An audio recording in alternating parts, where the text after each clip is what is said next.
Olá! No programa Saúde e Consciência de hoje, nós conversamos sobre acidente de trabalho e saúde ocupacional.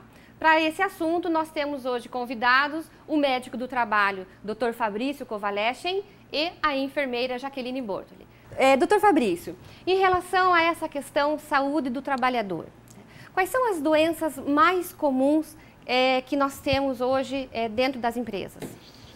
Bom, quando a gente fala em doença do trabalho, a gente tem um leque muito amplo de doenças, né?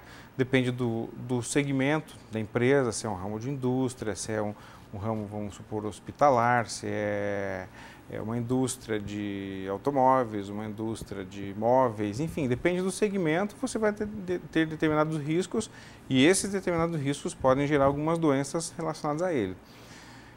A gente pode dizer hoje, por exemplo, que o maior risco que existe dentro de uma empresa, né, qualquer empresa que vai ter o risco de ruído, por exemplo. Você pode ter uma doença induzida por ruído, né, que seria uma perda auditiva induzida por ruído ocupacional, né, que é a famosa PAIRO. Então, essa é um tipo de doença. Você pode ter doenças osteomusculares, dependendo do tipo de trabalho, se é um trabalho muito mecânico, com movimentação de cargas, né? Carregar peso, movimentos repetitivos, às vezes posições forçadas para fazer algum tipo de atividade.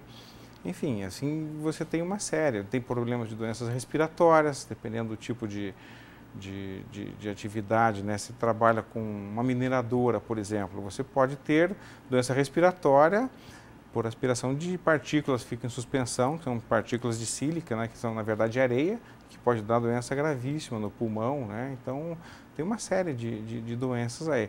No dia a dia, na região aqui, a gente pode dizer que tem ruído das indústrias, você pode dizer problemas osteomusculares, né? Músculos, tendões, ligamentos nas articulações, né? Vamos pegar o exemplo, o corte de cana, né? Que tem muito trabalhador nesse segmento aqui. Tem doenças que podem ser mais raras também, né? Pessoas, por exemplo, que trabalham com asbesto. Asbesto é uma fibra, né? Que é usada para fazer caixa d'água, telha de fibrocimento, né? Então, ela dá uma doença muito específica, talvez não seja muito comum na região, é só para exemplificar onde pode chegar também, que é uma doença chamada asbestose, que pode levar a um câncer gravíssimo também de pleura e pulmão, né? Então, que é o mesotelioma de pleura.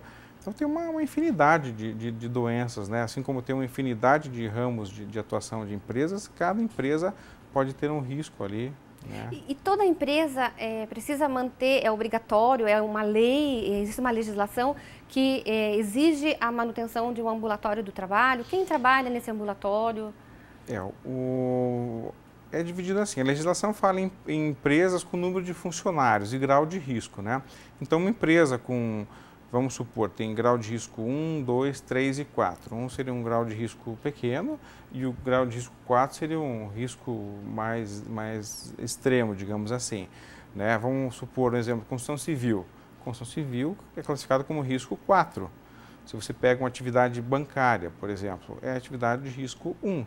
Né? Daí depende do número de funcionários. Uma empresa de grau de risco 4, com, sei lá, 80, 100 funcionários, já deve ter um serviço especializado para fazer esse trabalho de segurança e medicina do trabalho dentro da empresa. Né? Você pega uma empresa de grande porte, por exemplo, de 500 a 1.000 funcionários, de grau de risco 2, 3, pega uma indústria, por exemplo, de alimentos, né? Ela está no grau de risco 3. Então, você tem que ter uma equipe dentro dessas empresas dimensionado pelo número de funcionários. Né? Vamos pegar a indústria de alimentos mesmo. Então, uma empresa com 1.000 funcionários tem que ter um médico dentro da empresa, que tem que estar lá determinadas horas, tem que ter um enfermeiro do trabalho, tem que ter um auxiliar de enfermagem do trabalho, tem que ter técnico de segurança, às vezes um engenheiro de segurança também, né, para compor um SESMIT que vai fazer todo o gerenciamento da segurança e saúde do trabalhador em uma empresa. Você falou, doutor Fabrício, em técnico do trabalho, são eles os responsáveis por essas semanas de prevenção de acidentes? Existe uma legislação em relação a essa situação? É uma forma de educar o funcionário, orientar? É uma grande oportunidade realmente para que isso aconteça, né? E esse é o objetivo, né, que é a CIPAR, Semana Interna de Prevenção de Acidentes de Trabalho. Então, é um trabalho que normalmente dentro das empresas, os técnicos de segurança estão mais, né, fazendo o corpo a corpo, no dia a dia eles que atuam ali, mas todos podem participar dentro da semana interna, né, de prevenção de acidentes. E é um momento ali, assim, muito importante para o trabalhador aprender, para ele ter algumas orientações, treinamentos, eles fazem algumas campanhas dentro da empresa, né? No meu entendimento, isso deveria ser não só numa semana, tem que ser, né, lógico, você foca naquela semana, algumas coisas. Para sensibilizar, né? Mas isso é no dia a dia da empresa, já deve ser feito, né? E é feito no dia a dia, só que muitas vezes é visto nessa semana, né? No resumo dessa semana, né? Nós começamos falando em doença ocupacional, já demos um pulinho aí no acidente do trabalho, mas eu gostaria de resgatar a questão de movimentos repetitivos, de dores osteomusculares, porque às vezes a gente vai em determinadas empresas e a gente costuma ver, por exemplo, aquele suporte, descanso de pés que o funcionário utiliza. Qual é o objetivo?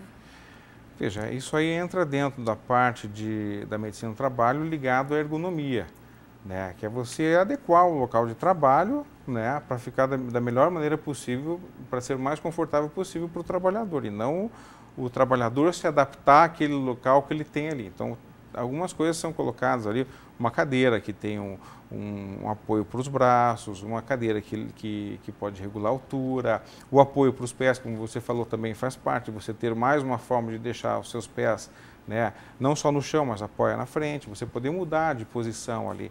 Isso está relacionado ao conforto do trabalho, né, para você ter realmente uma situação de um ambiente melhor de trabalho, né. Então isso é por conta da ergonomia, né? E a ergonomia também tem já um sentido mais amplo também, né? A gente está falando nesse sentido na questão de um posto de trabalho, talvez administrativo, mas você tem toda a ergonomia para ser feita em toda uma empresa, em vários postos de trabalho dos mais variados, né? Então, e em relação a acidente de trabalho, né? Quais são os acidentes de trabalho mais comuns? Eu sei que assim, cada empresa, cada caso é um caso, mas o que mais chama atenção? Você falou aí da construção civil, o que mais chama? Olha, como eu já falei, né, você mesmo mencionou, cada empresa tem um ramo de atuação que pode predispor a um tipo de acidente mais que o outro, mas a gente vê no dia a dia muitos acidentes com mãos, né? É um corte, às vezes é uma lesão com arrancamento de unha, é uma pressão, enfim, a gente vê no dia a dia, mas são problemas de acidentes com as mãos. E o que é essa notificação que tem do acidente de trabalho? Todo mundo que se tem algum tipo de acidente dentro da empresa precisa ser notificado, vai para a perícia, o que é essa perícia, quanto tempo ele fica afastado? Ok, bom, isso aí é um assunto bem amplo e complexo, mas em linhas gerais eu posso dizer o seguinte, um acidente de trabalho, você pode ter um acidente de trabalho que não tenha afastamento, né, que só fez uma compressão no dedo, doeu, melhorou, pode voltar a trabalhar ali sem problema. Às vezes você tem um acidente mais grave, que tem um corte ou uma fratura, que você vai precisar de mais de 15 dias, por exemplo, então ele vai ter que se recuperar com o auxílio do INSS. Como com o auxílio do INSS? 15 dias a empresa que paga esse salário para o funcionário, né? E depois de 15 dias ele vai para a perícia do INSS.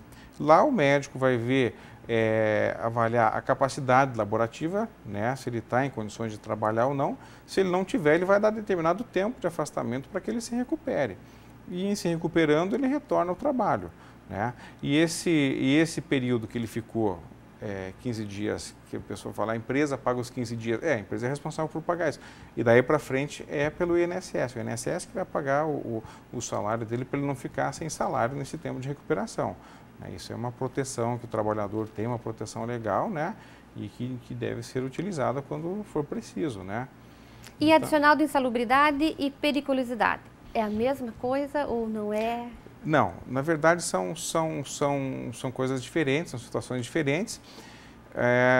O adicional de insalubridade, isso na verdade é uma legislação que determina o que é insalubre e o que é um trabalho com periculosidade, né? Então não adianta eu acho que é perigoso. Não, tem que ver o que a lei diz a respeito. Então tem uma norma que explica isso, que é a insalubridade NR15 e a periculosidade NR16. Isso é um adicional que o trabalhador ganha, né, com base no salário mínimo, né? Então, se ele está exposto a um trabalho, digamos lá, a ruído, né? Ele está trabalhando um ruído e o ruído é acima de um limite de tolerância, certo? Vamos supor que é 85 decibéis. Se ele trabalha acima de 85 decibéis, nesse nível de ruído por 8 horas por dia, ele tem direito a um adicional de insalubridade, e que daí varia de 10, 20 até 40% do salário mínimo, né? Mas isso não é só para ruído, são várias situações que isso acontece. E né? do salário mínimo, né, doutor Fabrício? Não do salário do funcionário. Por outro lado, já falando, só para concluir, então ele recebe isso sobre o salário mínimo. E se ele tiver um equipamento de proteção individual, que ele utilize, que o equipamento seja de qualidade, que ele utilize de maneira adequada, né, que a empresa forneça, né, adequadamente para ele, isso é neutralizado. Você neutraliza essa insalubridade, esse risco que ele está exposto, e aí ele não tem direito ao adicional de insalubridade. Né? Então pode ser retirado o adicional de insalubridade ali. O objetivo é que a empresa melhore o seu ambiente de trabalho para que não tenha que se pagar isso. Ela paga justamente porque às vezes ela não fez nada ou ainda vai fazer alguma coisa, mas o objetivo é que diminua o risco. A empresa tem a capacidade de controlar os seus riscos. Nem sempre é possível, né? E com relação à periculosidade, já é um outro tipo outro tipo de legislação que fala já, mas daí são situações, por exemplo, alguém trabalha com um posto de gasolina, vamos dizer, um frentista, ele está exposto ali no dia a dia, trabalhando com combustível, tem risco de incêndio, de explosão, alguma coisa nesse sentido. Ou mesmo quem trabalha com a parte de radiação ionizante também, né? Ele vai receber um adicional, mas é 30% sobre a remuneração, daí não é o salário mínimo. Diferente. Daí é diferente, daí vem sobre a remuneração total dele, não é sobre o salário mínimo, então é um adicional maior, né? Ok, doutor Fabrício. Obrigada pela sua presença aqui no programa. Eu que agradeço, foi um prazer. Nós conversamos hoje com o doutor Fabrício sobre saúde ocupacional e acidente do trabalho. No bloco anterior, conversamos com o médico Dr. Fabrício, médico especialista em medicina do trabalho, e agora damos continuidade no assunto conversando com a enfermeira Jaqueline Bortoli, que está com uma proposta de pós-graduação para lançamento em 2013 aqui na universidade. Como vai? Tudo bem? Tudo bem. Jaqueline, qual é a perspectiva dessa especialização em enfermagem do trabalho? Nós decidimos montar essa especialização a partir da demanda do mercado, né? Porque com a legislação vigente, onde em algumas empresas, dependendo do grau de risco e do número de funcionários existentes, é obrigatória a presença do profissional enfermeiro. Ou, como diz a norma regulamentadora 4, é exigido um auxiliar ou técnico de enfermagem, especialista em enfermagem do trabalho. Porém, o Corém, que é o nosso conselho, diz que esses técnicos e auxiliares eles têm que ser supervisionados pelo enfermeiro. Então, por isso, as empresas hoje, mais que nunca, precisam desse enfermeiro do trabalho atuante. Então, aí, a partir disso, você pensou em estar lançando, né, essa pós-graduação em enfermagem do trabalho? Sim. Essa pós ela vai ser bem específica, as matérias são todas direcionadas para saúde ocupacional, doença ocupacional, são todas matérias da saúde do trabalhador, nada fora, para o profissional que vir aqui sair realmente especializado nesse tema. E o que faz o enfermeiro do trabalho? O enfermeiro do trabalho, dependendo do ambiente que ele trabalha, tem inúmeras funções, desde prestar assistência, como numa plataforma de petróleo, prestar assistência, primeiros socorros, também elaborar programas de prevenção de acidentes, treinar os trabalhadores, executar atividades relacionadas com a segurança e periculosidade da empresa. Então, assim, são inúmeras funções do enfermeiro do trabalho.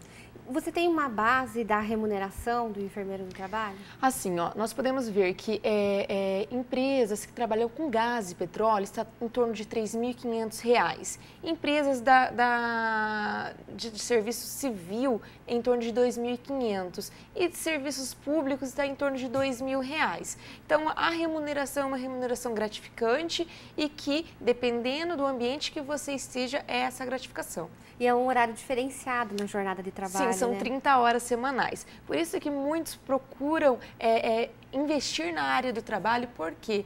Porque assim ele vai ter um pouco mais de tempo para ficar com a sua família, uma remuneração um pouco mais gratificante do que em outros ambientes. E a proposta dessa pós-graduação é iniciar quando? Ele começa dia 22 de março. As inscrições estão até dia 16 de março aberta e ela vai ser a duração de 20 meses.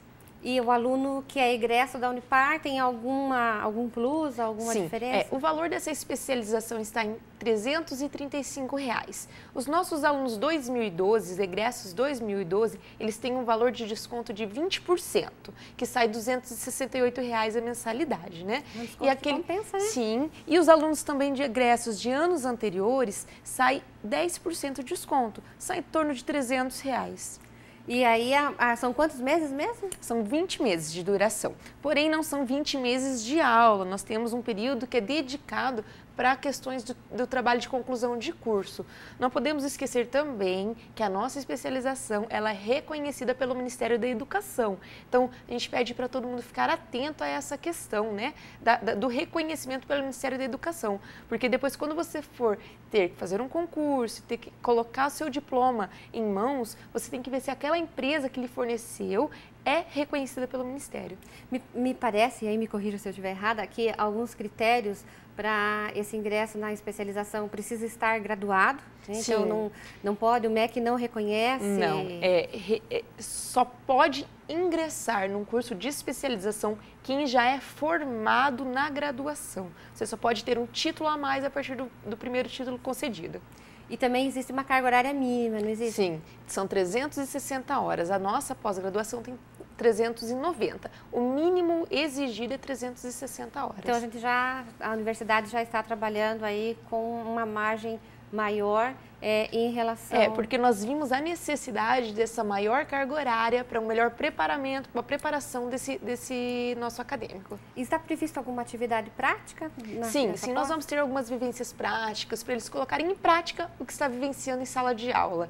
E também, para 2013, nós temos uma novidade, porque as aulas elas são quinzenais, às sextas à noite e sábado, manhã e tarde. Porém, a respeito dessa carga horária, 20% pode ser através da internet, orientação do professor pela internet. Então, muitos sábados as aulas serão somente até 13h, após isso as pessoas em casa ou no nosso laboratório de informática, que a instituição contém, poderão fazer essas orientações através da internet, facilitando que eles poderão ir para casa um pouquinho mais cedo. Então, quer dizer que uma parte da carga horária será semipresencial? Semipresencial. 20% pode ser. E que aí o aluno pode optar em fazer essa carga horária semipresencial aqui, em questão de recurso de mídia, né? Sim. Ou ir fazer em casa e completar a disciplina. Isso. Em relação às disciplinas, assim, um apanhado geral, mas as disciplinas que estarão sendo abordadas nessa especialização? Nós temos psicologia do trabalho, ergonomia, laudos técnicos periciais, que é algo bem importante, saúde do trabalhador. Então, são inúmeras disciplinas que já estão elencadas agora no site da Unipar, disponível para os alunos conseguirem visualizar. Então, o aluno que estiver interessado, o profissional interessado em cursar essa pós-graduação, fica claro que as inscrições vão até 16 de março. 16 de março. Isso. São 20 meses? São 20 meses de duração, porém as aulas vão em torno do mês 3 ao mês 5 de 2014. O restante são horas destinadas ao trabalho de conclusão de curso. E além disso, as aulas serão às sextas-feiras? Sextas à noite e sábado, manhã e tarde. Com essa possibilidade de semipresencial. Isso. Corpo docente? O corpo docente nós temos doutores, mestres e especialistas. São profissionais direcionados e especializados em enfermagem do trabalho. Então, eles vão trazer o conhecimento que eles têm em campo para o aluno em sala de aula. Você falou numa disciplina de laudos. O enfermeiro também pode emitir laudos? Sim, sim. Então, existe uma diferenciação de atribuição? Sim. Então, assim, isso tudo vai ser elencado na pós e nessa matéria específica são laudos que um enfermeiro pode realizar. E essa disciplina de ergonomia, ela trabalha os postos de trabalho, né? Sim, sim. Mobiliário, altura de mobiliários, distância da tela do computador, altura. Isso, porque aí dentro da empresa, o profissional enfermeiro vai conseguir saber o que está correto, o que não está e o que tem que ser mudado. E nós temos muitos enfermeiros do trabalho na região? Não. Olha, nas empresas da região, falta profissionais, nós sabemos de empresas que querem contratar profissionais, porém eles têm que ter uma especialização, né? Então, por isso que a Unipar, juntamente conosco, resolveu lançar essa pós. E nós colocamos também que o objetivo do nosso curso é preparar para o enfermeiro sair para exercer não só a parte profissional, teórica, administrativa, mas também como científica e de pesquisa. Conseguir ver dentro do seu serviço possibilidades de mudanças para melhorar a qualidade da saúde do trabalhador ali. Ok, Jaqueline, Certo? obrigada pela sua presença aqui no programa. Eu conversei hoje com o médico do trabalho, o Dr. Fabrício, e também com a enfermeira Jaqueline, coordenadora da pós-graduação em enfermagem do trabalho. Conversamos sobre saúde ocupacional, acidentes do trabalho e o lançamento dessa pós-graduação em enfermagem do trabalho. Acadêmicos que estão aí saindo, né, se formando e nossos outros egressos, estamos convidando então a vir cursar enfermagem do trabalho na Unipar. Tenha um bom final de semana, um bom dia e até o próximo programa.